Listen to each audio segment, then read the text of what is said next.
National Weather Service in Detroit, Pontiac has extended the flood warning for urban areas and small streams in southern Wayne County in southeastern Michigan until 6:45 p.m. Wednesday. At 12:31 p.m., flooding from overnight rain is slowly receding but still continues in many locations. Some showers and possibly thunderstorms are possible this afternoon and evening, but widespread heavy rain is not expected. Most serious flooding should recede by this evening.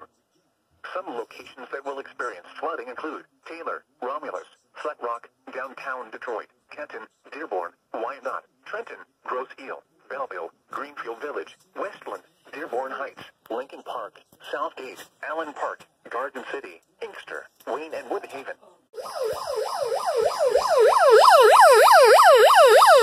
Waves 2 feet or less. Saturday, northeast winds 5 to 10 knots in the morning, becoming light and variable. Partly cloudy. Waves 2 feet or less. Sunday, southwest winds 5 to 10 knots.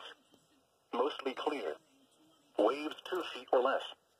Monday, east winds 5 to 10 knots. Partly cloudy. Waves 2 feet or less.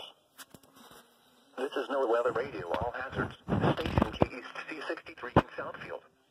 The station broadcasts from the National Weather Service in White Lake at a frequency of 162.55 megahertz.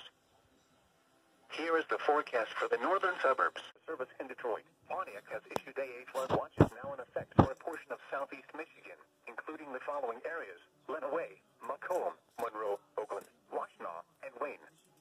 This watch includes all of the greater Detroit metro region from 4 p.m. Thursday afternoon through 10 a.m. Friday morning.